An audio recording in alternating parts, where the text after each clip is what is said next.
Oh, yes. Here we are today with Tony, Panos, and Denny the boss. And Tim had to read the names off of his cheat sheets.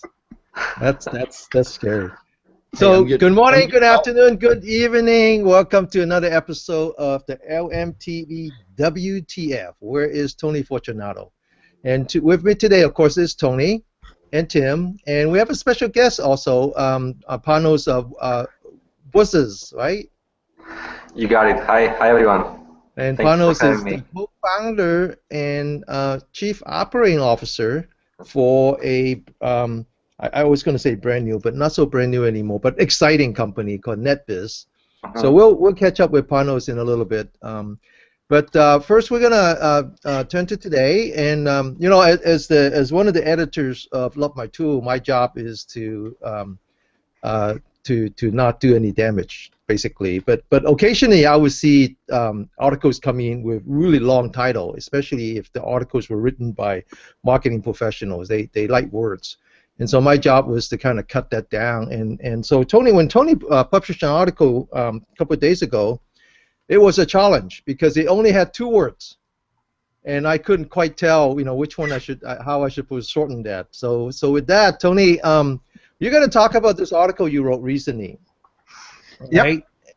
And if I remember correctly, the name of the article, the title of the article is Performance Testing. Yes. Yep. Yeah, it was performance testing, and it's always an interesting topic to talk about, only because everybody's got a different flavor and version of what that really means. So the premise of the article was I was with a customer, and they were talking about taps, and they were talking about wireless and WANs, and I was asking them a simple question. I said, what does it cost to go across those networks? And when I mean cost, how much bandwidth are you losing? So if you have 100 meg at your desk, well, and you go across the WAN, and it's 100 meg, there's some distance, and there's routers, and there's switches. Well, you're not going to get 100 meg. So this whole thing started off a great conversation, and that's what the article was. What I want to do today is I'm going to talk about that article, but instead of just reading that article to you, I put some slides together on that same topic.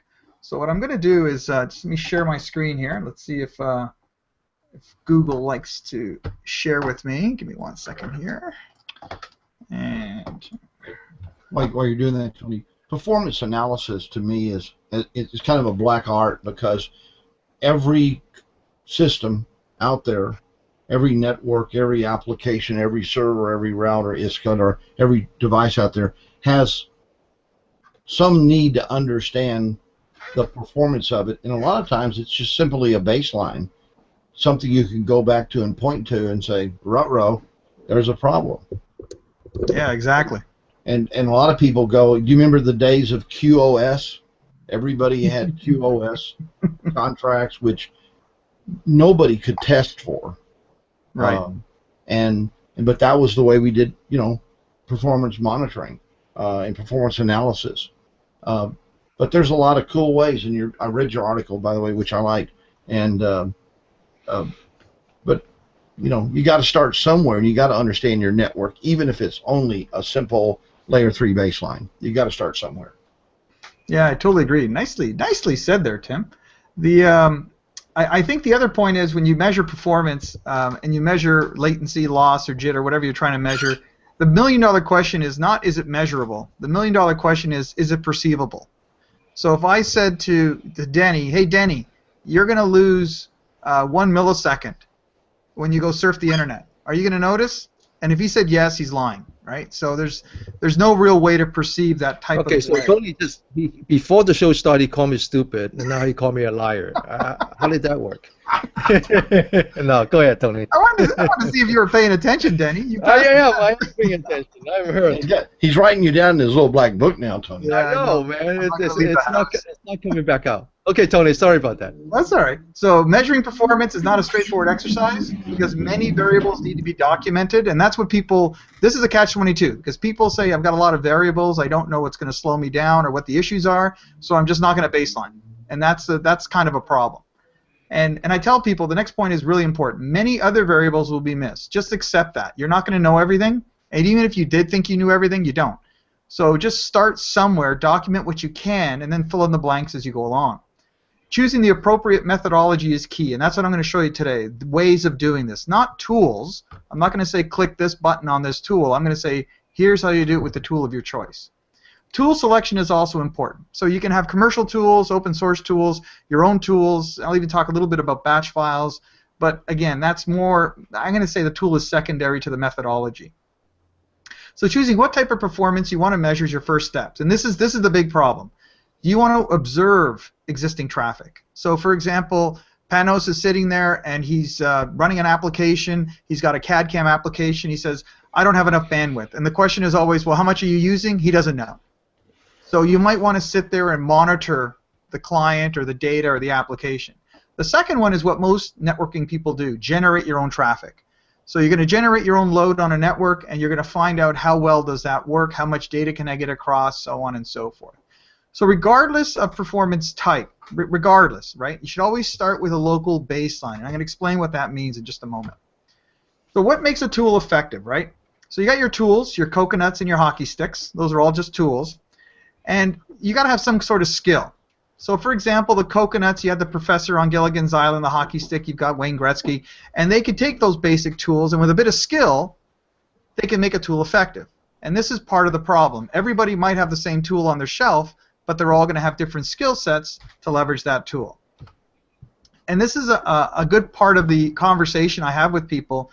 You're only as fast as your slowest link. And this is the problem. People think literally, I mean Ethernet link, frame relay, Wi-Fi, whatever type of link, but not network links. I'm talking about links in communication terminology. So if you have a USB Ethernet adapter, this top one is USB 2.0. This bottom one is USB 3.0, but they're both gigabit Ethernet adapters. Well, if you didn't know this, USB 2.0 maxes out at about 300 meg, and USB 3.0 maxes out at about 5 gig. So this, obviously, this top one would be bottleneck. And not to mention your disk, right, your ATA, or even older IDE drives, like all of these internal parts of your laptop and your servers all have performance bottlenecks, and routers and switches and so on. So here's a little chart I give people all the time when I do my classes, and it's a simple spreadsheet. You just take a packet size in bytes, convert it to bits, and divide it by the speed, and you get this time. And this tells you how long it takes to send something down a wire. People call it serialization, packet transmit time. It doesn't matter what you call it, but this is kind of theoretically how long it takes to send a packet down a wire. This is all mathematical. This is not realistic. You're never going to see this kind of stuff in the real world, but you have a reference. So if I know it's supposed to take 1 millisecond and it's taking 300, well, that kind of sticks out like a sore thumb. That sort of thing. So when I tell people to use these charts, I say this is reference, and you're never going to see this. Now, if you want to observe the existing traffic, the following items need to be documented. And these are just bullets. Just like I said, this is not a 600-page binder. This is just notes. Date and time. The second point I find, this is critical. If there's any business event going on right now. So, for example, you work at a bank, and it's tax season. Well, they're going to have an abnormally different type of data pattern or bandwidth pattern than they would any other day. You know, year end, quarter end. Right now, in England, they're doing the BR exit voting. So obviously, some of those companies are going to have different patterns in their traffic. So it's kind of nice if you know a little bit about the business to say this was going on, which might explain why the load was such and such. The duration of the test. People never know how long to measure something or test something. And I typically tell people, if you want to measure something, start with 10 seconds. Don't send a half a second of data down the wire. That's not really going to be much of a representative sample. Application information, obvious stuff. You on the web, is it a database, is it email, whatever. Of course, your client computer specifications and or operating system, that's obvious. Software, things like multi-tiered applications are nice to note. All right, things like that, just to keep in your mind. And how will you intercept the data? Now this, obviously we've talked about this, we've beaten this to death a few hundred times. Span versus tap. And just last week I was teaching a class and I brought up the issue of using a hub.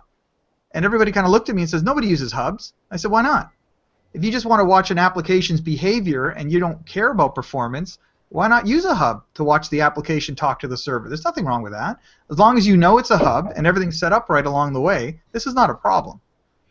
So this is always a great point to bring up to people, is how do you want to get the data? And of course we need some sort of script, test script. This can be written down on a notepad, this could be typed out on your computer, this could be written on a napkin. This is just a list of things you want to do. This doesn't have to be complicated. And then can you automate the test? Once it's written down, you might say, hey, you know what, Denny? I'm going to hit the magic button. You don't have to type this in 300 times today.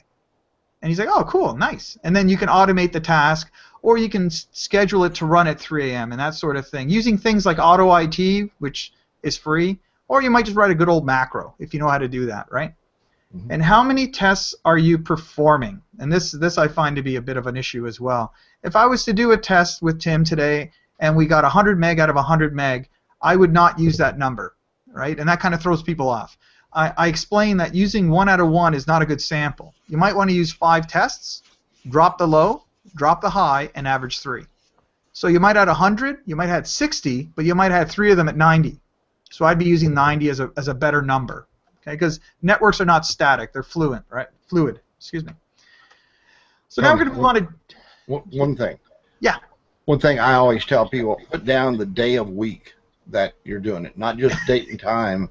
But use the day of the week, because that can, you know, if it's Friday, everybody's trying to get their workload done. Monday, they're not even awake, you know. So you want to kind of judge it based upon the day of the week and the business involved. So yeah. Actually, I had something similar to that, Tim. Somebody was doing their test the Friday before on a long weekend. And I'm like, yeah, that explains a lot with your results. Yeah, and what level? You know, I tell people all the time, what level do you want to test to? You know, are you looking at the network itself, you know, the functional layer 3 network, or are you actually trying to do a performance testing on an application? Yeah, and right. There are certain things you don't have control over. You don't have control over the actual internet. You don't have control on the remote server that you're in, the remote application out there. So you try to test things that you understand and have some control over, so you can make really good decisions. I mean, Panos has this device, Netbiz, that does a lot of baselining automatically and then alerts you.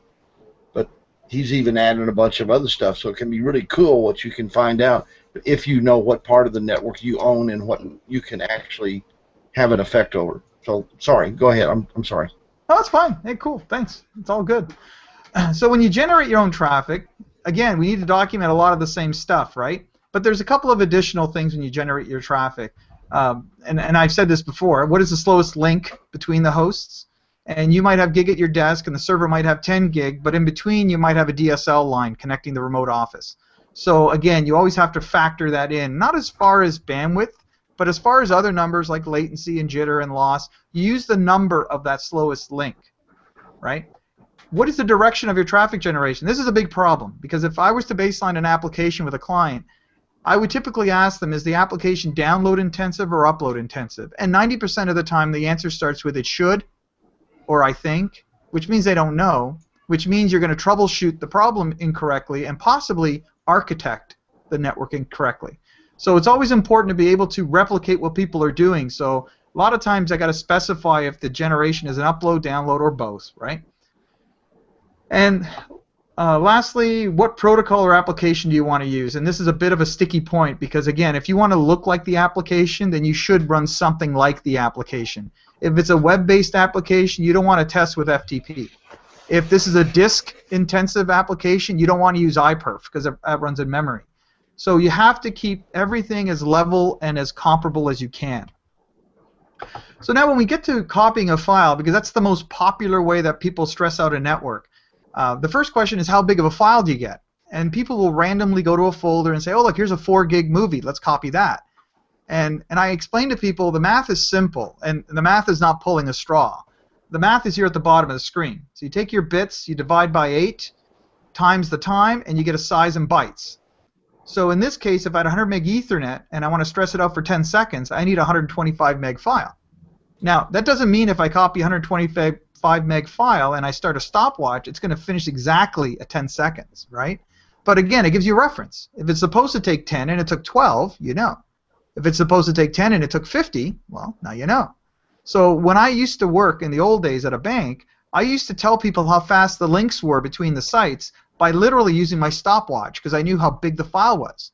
And I could tell them if the link was congested or not, right? Just doing simple math. This is not magic, right?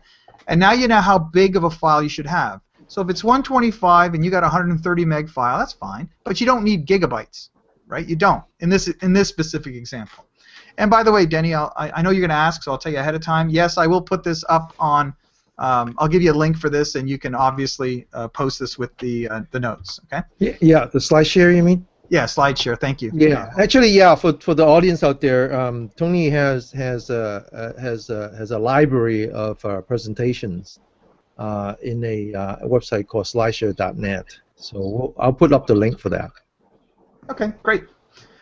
So the first thing I ask people to do when they do a test is, and it's funny when I say this because you may have not done this before, and it's not nobody's doing anything wrong. It's just something you don't think about. How fast is your computer? And what I mean by that is, have you ever done a test locally in your computer? Forget the network, forget the Wi-Fi, just inside your laptop or your desktop or whatever. And in this case, I'm going to run iPerf, so I open up 2 command prompts on my laptop, and I ran a test inside my laptop. Okay? And in this case, I got 5.1 gig on the server and the client within my machine. The reason why that's important for me personally is now I know how fast my machine can theoretically go. And I've done this test with a lot of netbooks. You know, people like those 10-inch netbooks for troubleshooting, and they've got gigabit Ethernet on a netbook, but guess what? They're only getting about 120 meg inside the netbook. Yep. And then when they try to troubleshoot gig, they say, well, the gig's slow because it's 120 meg, and they don't know the bottlenecks their netbook. So in this case, that's kind of my first test is calibrate yourself. What's your tool doing? In this case, my laptop. How well can it work? And now I know, in my case, I can theoretically saturate a 1 gig link. I know that, right? Hopefully I'm not using that Ethernet USB 2 connector because then I just created a bottleneck. But now I know inside my machine I'm in good shape. Okay? This can also be a virtual machine baseline. So you have a host virtual machine, your guest virtual machine, and you can run a test between them. Now, this last slide I showed you, the 5 gig, that's the same computer I did this test in.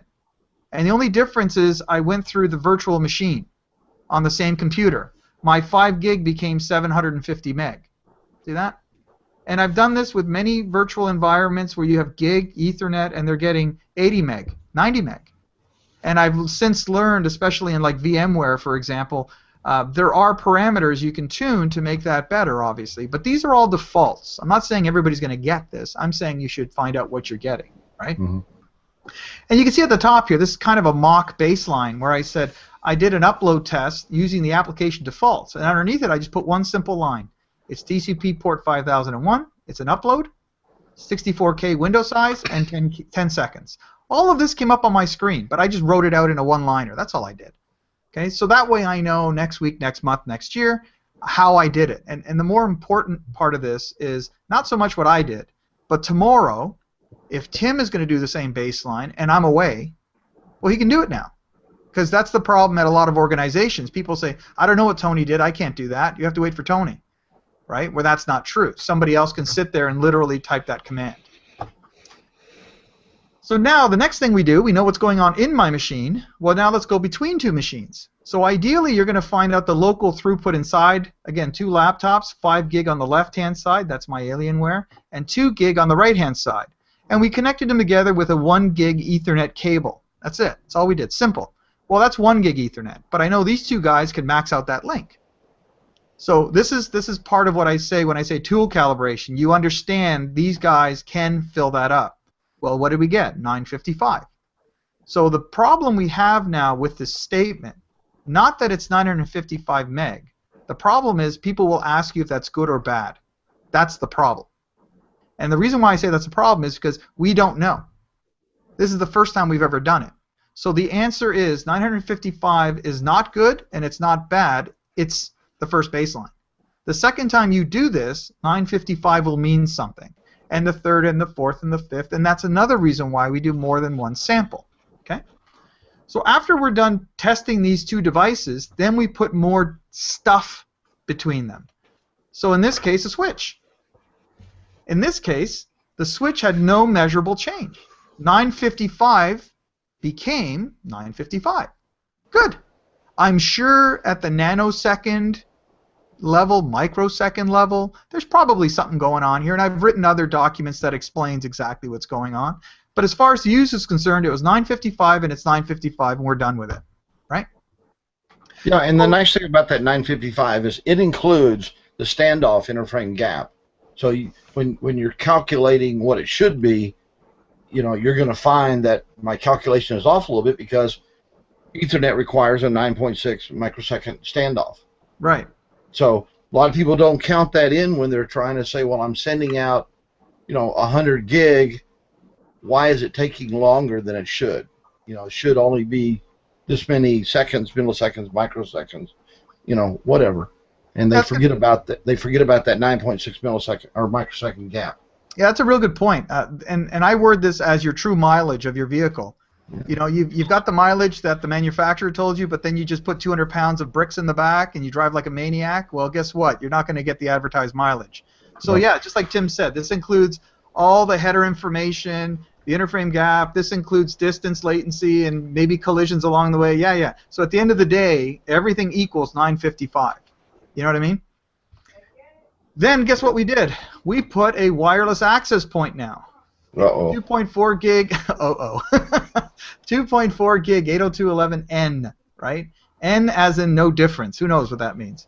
And again, we're going to run full duplex, right? 1 gig between this guy and the switch. We know that, and they're generating the traffic in the same direction. Pardon me. So the average test throughput was 15 meg.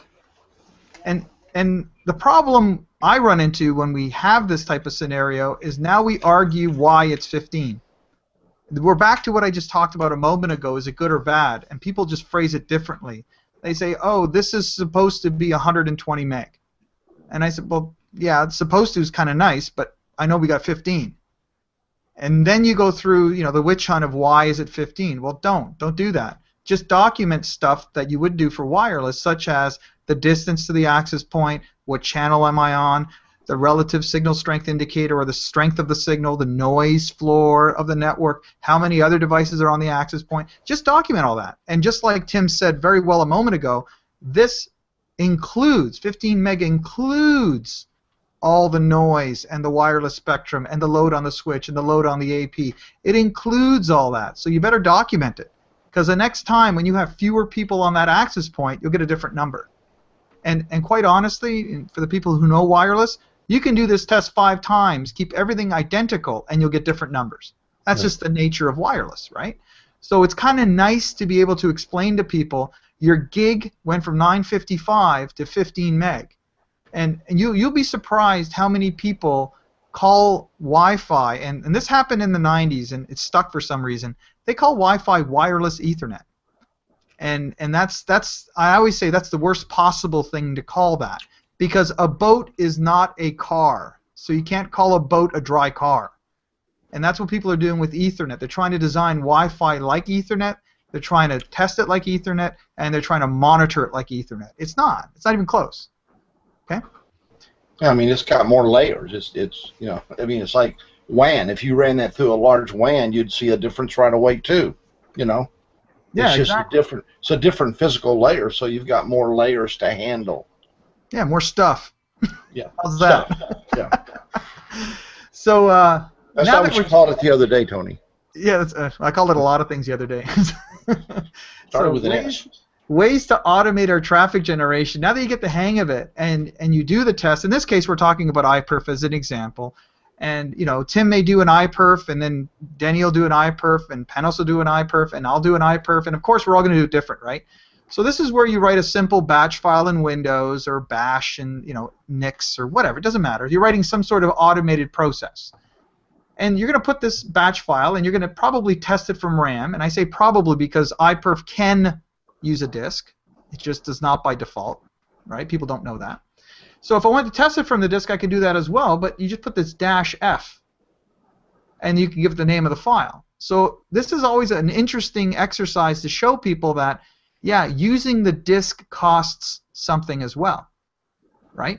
And that's a great way to illustrate it. You run iPerf from RAM, and then you run it using a file, and you show people, hey, 955, and you use a file becomes 650, that sort of thing, right?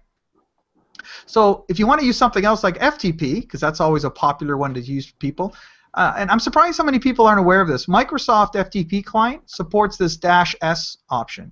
That means script. So you can actually have a little text file that runs through your login and a command to get a file every single time. And there's no fancy programming to be had. It's just if you could type the command in the command screen, well, you can type it into a text file. It's the exact same command. So that's pretty cool, and I'll show you an example of that. If you want to use web, HTTP, you use a utility like Wget. That's a very popular open source tool, and it will go get a file using HTTP. So as you can see, I'm just saying, hey, you got different ways of testing these files and these protocols is what I'm saying. Do you want to test SQL or DB2? Well, Microsoft has SQL command. It's a little utility, so you can open a database and select or commit or whatever you want to do to that database. And then many DB2 and SQL vendors also have utilities. You go to their support part of their website, and people say, hey, I use this command line tool to test my database, to update my database, to do whatever, all right? You're trying to take the person out of the equation. Another technical option is good old telnet. So you can just telnet into a server, like a mail server, using a mail protocol, and then as long as you know the commands for that, guess what? You can become a mail program, or an SQL program, or whatever program. So here's an example. We got iPerf. So iPerf example, iPerf-C means I'm a client looking for this IP. There's my server, so this other guy is running a server. And I put this greater than. And that's going to take all the output on your screen and jam it into this little file called test. And that's what it looks like. So what normally comes out on your screen goes into a file. Done. So now I could schedule this at 1 a.m. during the backups to see what the impact of throughput is, whenever, it doesn't matter, or every hour, fine. And then the second question people have for me is, okay, this little test file gets overwritten every single time. Is there any way to just, like, I have a history of that? Sure. Use 2 greater than signs, and that appends to the file. And if the file doesn't exist, it creates it. This is old school stuff. This is back from DOS 3.2 days, right? This is nothing new. And you can see that little diagram, the little screenshot I have here. You can see the multiple tests, right? Okay. And then you really want to get a little fancy. You just normally, whatever you type in the command prompt, you just put into this little file and give it an extension of BAT, and you just created a batch file. It's that simple. In this case, the batch file, this is the cool part, if you didn't know this. These variables, date and time, comes with Microsoft. And I said echo, which means display the date and the time. And look, double greater than results. So I'm putting the date and the time in the file now. So now I know when I did the test. That's simple, right? And there you go. See the output? The date and the time, right? I got a couple of remarks so I can remember what I did. And then I did a good old iPerf. I put that into the file. Again, double greater than means append. Then I pinged something, append. Then I did a trace route, append. And then I did an IP config all, so I can remember what my IP was and all that sort of stuff. So all of this stuff goes into this results.txt file now. So this little greater than and 2 greater thans, that works with any command that you type in at the command prompt. People who know path ping or netstat, yep, all that stuff works. Okay. With FTP, as I said, you can have a little file, and there's all my commands. Open the server name, my user ID, and my password, change directory to today, and put these files there. Quit. So then when I run my little script, again, I can just put a greater than at the end, and all the stuff goes in a file. And the nice thing about FTP is it tells me right here, transfer complete, how many bytes were sent, how long it took, and my throughput. It tells me right there. Right? So this doesn't get more complicated. It actually gets simpler, and the most complicated thing about all this, once you get the hang of it, you have too many options. That's the hard part. Good old Wget. So Wget, you can see, I go get a file, 300 meg file. I call it 300 meg. That's not magic. I just happen to call it that. And then you can see it downloaded the file, and it tells me it downloaded at 1.47 megabits per second. See that? Just be careful. Some of these utilities measure it in bytes per second, and some measure in bits per second. As soon as you get that figured out, you're usually pretty good. So these are all various examples. Just stop my screen share. So these are all various examples of looking at performance testing. And I showed you how to do it with Wget, with FTP, with iPerf.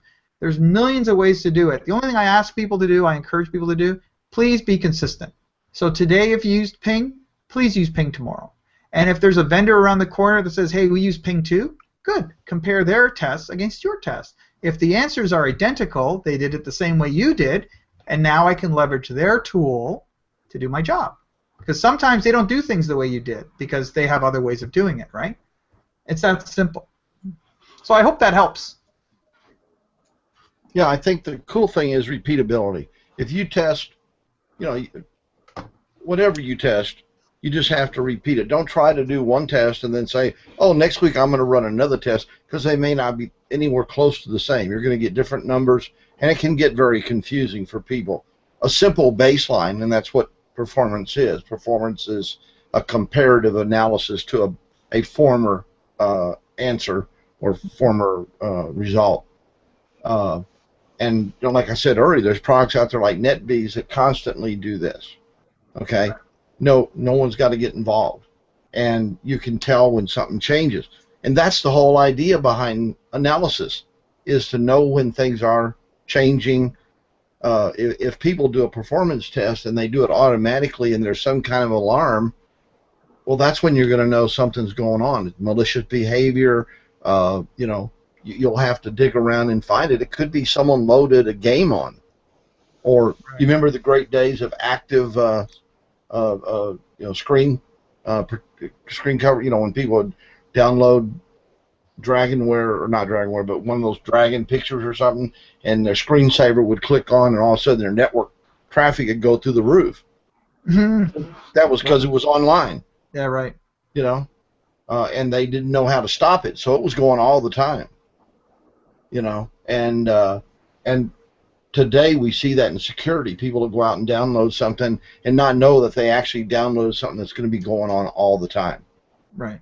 And if you do performance correctly, it helps you learn about your vendor's tools better. Because, again, if I pinged and Panos pinged with his tool and we both said it was 3 milliseconds, then I have confidence that he's doing it the way I'm doing it, and now I can use all the automagic stuff in the vendor's tools. Because that's what happens. You do this manual, and then sooner or later you're going to say, you know what, this is a pain. Can somebody do this for me? And then that's when you look for a product that will do it every minute, every hour, have reports and have alarms and all that kind of stuff. But if you've never done it before, then you don't know what the vendor's doing, and you don't know how close they are to what you would have done, right? Now, we do a class in testing here at the university, and what we do is we tell people to do a series of tests, and then we ask them to tell us what parameters, what devices, what situations could cause that to change. Right. And if you understand that, now you've got the fundamentals of performance down. You understand that every test has a frailty, every computer has a frailty, every method you use has a frailty, but if you repeat it constantly, you've eliminated a lot of that unnecessary stuff to worry about. Mm-hmm. I agree. Yeah. And I like iPerf because iPerf is on Android, iPerf's on Apple, iPerf's on Windows. You got iPerf on everything, right? Or FTP's on everything. So I always like to use those universal tools. So if Denny has an Apple and I got a Windows machine, we can still test between us, right? Because sometimes you want to prove the problem is the way Windows handle it or Apple handle it and all that kind of stuff, right? Yeah. But you have to quit insulting Denny all the time so his test will work properly. I don't get insulted. I'm just you know, I just bring it up. But you know, I always find it interesting listening to Tony and Paul Orford, you know, these professionals talking about procedures, you know, all the little things you have to do to so that you get the same result or reliable result. It kind of reminds me of like, you know, hiking, you know, like up in high altitude, like 10,000 feet and above, and over time you develop these procedures for, you know, like packing your equipment and things you have to do, and the reason is that you do it certain way is that your life depends on it. Mm-hmm.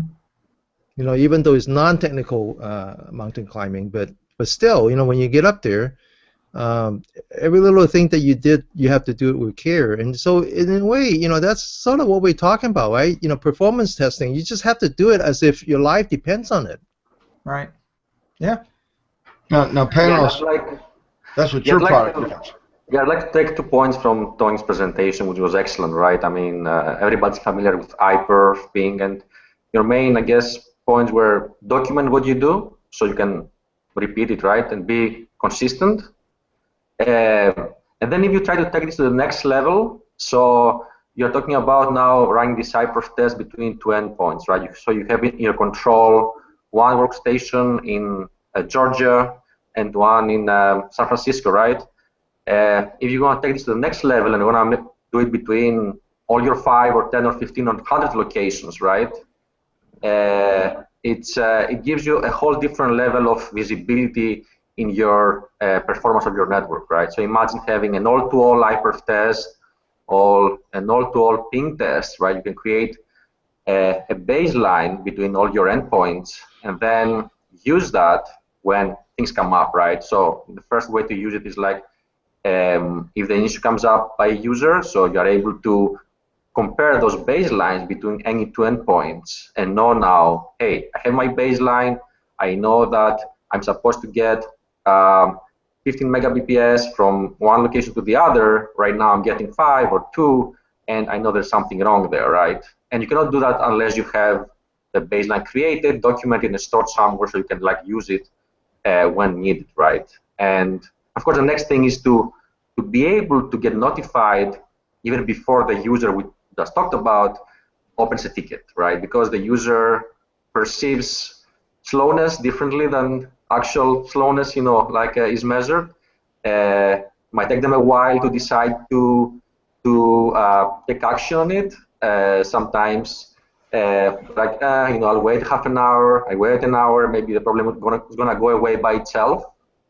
And if you add parameters that you mentioned already, like Wi-Fi in the equation, what end device you have, right? What Wi-Fi you have, what's your signal strength, things become really, really complicated, right? So great presentation, and you hit all the points that actually, you know, I use myself when I'm trying to troubleshoot something, right? I'm going to start with hyperv, ping, traceroute, and the challenge is there how to sort through all that data, right? And you understand that yourself that with text files is a little bit challenging, right? To do it like again and again. Oh, yeah. Yep. Yeah. Yep. Yeah, and again, you know, you just get started, you get some data, and after a while you start to realize, I got to put all this together. And again, that's where vendors' tools come in that correlate and extrapolate, and you can report on stuff, and some build databases, and so on and so on and so on, right? But again, I tell people, never mind step number 10. Just start on step 1 first, because a lot of people, I'm going to say over 3/4 of my customers still don't have that baseline. They just know nobody's calling today. That's all they know. Yeah. Right. And the phone system is not working, but that's a good, you know, they're not calling, and that's because my VoIP is crashed, and you know, hey, if they're not calling, I'm very happy. There's your problem. Yep. Yep. I've seen that happen. Tony, you know, wish is a strategy if you have nothing else. Yeah, that's right. You know, wishing that it won't happen. Yeah. Hey, we just recently had a product release, right? You became. We are getting ready for it. And actually, it's all the points that Tony brought up, right? I mean, we're doing what Tony mentioned on steroids, pretty much. So Netbiz is a way to do all this baselining, all this hyperv, latency, traceroute documentation, right, in a way that can be used without scripting.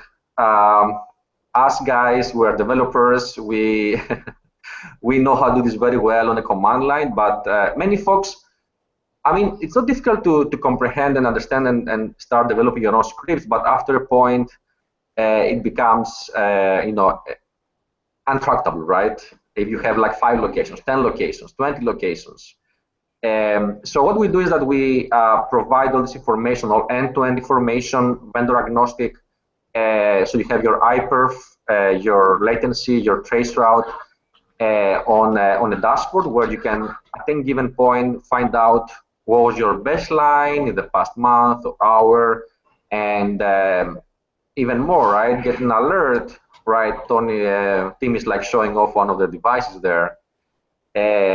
So when your baseline deviates from the historical or goes, let's say, your latency above a certain point, can get notified even before, as we talked, the user picks up the phone to call the help desk, right? So that's what we do at Netbiz. What Tony described is steroids, and right now, yeah, we are getting ready to release our next big version, which is going to include more score information. So combined latency, jitter, packet loss, and all this information that gives you the most score between two endpoints, right? So you'll know now if the quality between two locations, what's the baseline again, and then you don't have to wait for somebody to place a call, find out the quality is bad, and then try to figure out, in real time what's going on, right? You can know in advance if something is degrading, and you can go fix it. And along with that, we're also releasing support for wireless 802.11 AC. Up to now, we had only N. So one more variable in the equation that we're trying to address. And finally, a couple of integrations. You will be able to use Netbiz on Slack. I don't know if any of you guys use Slack, or you see people using Slack, right? So it's becoming actually not prevalent. Everybody's using Slack. It's becoming like Facebook.